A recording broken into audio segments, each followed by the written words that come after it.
जय हिंद, जय महाराष्ट्र, जय शिवराय। मैं मोहम्मद रशीद शेख, सामाजिक कार्यकर्ता। मेरे प्यारे मुंबईकर, मेरे साथियों, कुलाबा वासियों, आज मैं सोशल मीडिया के माध्यम से आपको एक जरूरी सूचना देना चाहता हूं। जैसे कि आप लोग जानते हो कि सोशल मीडिया के माध्यम से मैं भ्रष्टाचार को उजागर कर रहा हूं। दोस्तों, ये भ्रष्टाचार को उजागर करना, सोशल वर्क का काम करना, समाज में सामाजिक कार्य करना, ये आसान काम नहीं है, बहुत मुश्किल है। रात रात भर धमकियां आती है और झूठे केस किया जाता है मुझ पर। तो मैं आपको बताना चाहता हूं, मैं अभी यहाँ पर कपरेट पुलिस स्टेशन पे आया हूँ। कपरेट पुलिस स्टेशन में एक गीता नगर की लेडी, मैं उनका नाम नहीं लेना चाहता हूं क्योंकि एक लेडी का नाम लेना मेरे लिए उचित नहीं है। आज आपण किल्ला कोर्टाच्या बाहेर उभे आहोत. आपल्यासोबत पांडे जे वकील आहेत, त्यांचा नक्की हा विषय काय आहे आपण प्रत्यक्षात जाणून घेऊया. त्यांच्याकडून आपण प्रत्यक्षात जाणून घेऊया नक्की विषय काय आहे. बघा, माझे क्लायंट जे होते रशीद शेख यांना अरेस्ट केलं होतं 354 मध्ये. आता या केसमध्ये ते विसल ब्लोअर आहे. त्यांनी अनेक असे जेवढे पण कांड, जेवढे पण करप्शन होते कुलाब्यात वाडीत, ते सगळं करप्शन उघडायचं काम केलंय त्यांनी. त्यांनी जेवढं पण करप्शन त्यांनी समाजात आणण्याचा प्रयत्न केलाय. तर आता त्याच्यावर 354चं केस बनवून त्याला आत टाकण्यात आलं होतं. त्याच्यात आम्ही बेल घेतले. आज आज मान्य कोर्टाला आम्ही सांगितले की हा पॉलिटिकल स्टंट आहे, कारण तो एक विसल ब्लोअर आहे. त्यांनी समाजात जेवढे पण करप्शन, जेवढे पण आहे, हे उजागर त्यांनी केले आहे. आणि त्यांनी शाळेपासून, जमीनपासून लोकांचे घर जेवढे पण तुटले गेले होते त्याच्याबद्दल त्यांनी समाजात निष्पंच केलं आहे. यासाठी त्याच्यावर 354 झालं होतं. आम्ही मान्य कोर्टाला बोललो की हे जे आरोपी आहे हे एक समाजसेवक आहे, यांनी कधी पण समाजच्या हितमध्ये काम केलंय.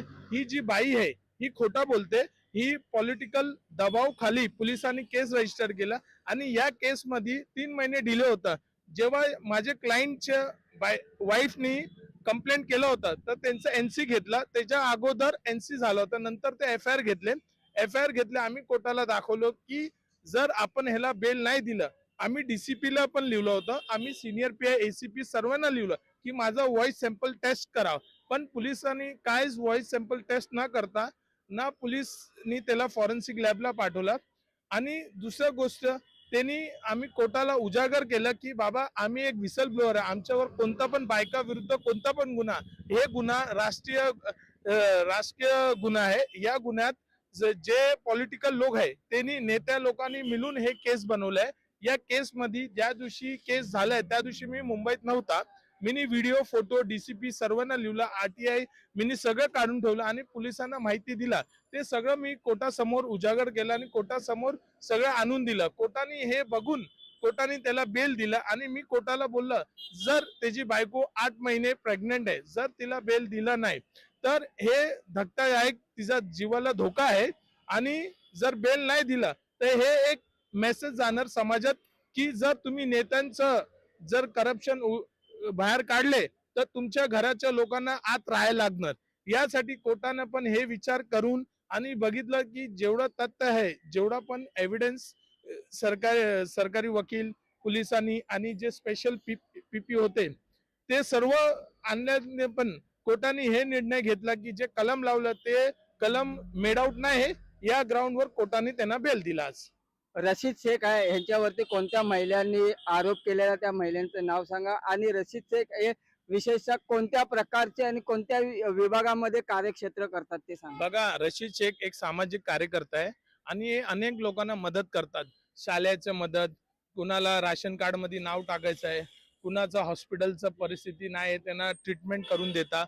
आणि जेवढा पण परिस्थिती माणसं आहे त्या माणसांना तो मदत करतात. आणि ही जी बाई आहे, ही बाई सर्वांना खोट्या खोट्या केस मध्ये फसवत असते आणि ही नंतर सेटल करते. हे प्रकरण चाललंय झोपडपट्टीमध्ये आणि पोलीस पण काय करू शकत नाही, कारण त्यांच्यावर खासदार, आमदार, नेत्या लोकांचा भीती असते. ते फोन करून त्यांना घाबरायला लावतात नेत्या. यासाठी त्यांच्याकडे ऑप्शन नसतो. यासाठी त्यांना अरेस्ट करतात आणि त्यांच्यावर खोटा गुन्हा बनवतात. हे विशेषतः कोणत्या विभागामध्ये, कुठल्या विधानसभेमध्ये कार्यरत आहेत. ते कुलाबा विधानसभेत कार्यरत आहे. कुलाब्यातलं जेवढं पण करप्शन आहे, जेवढं पण जे सामान्य नागरिकांना भेटलं पाहिजे ते सर्व ह्यांनी उजागर केलं आहे कुलाब्यात. बघूया भविष्यामध्ये रशीद शेख यांच्याबरोबर अजून कोणकोणत्या घटना घडतात आहे. पाहत राहा 24 दिव्य महाराष्ट्र न्यूज मुंबई.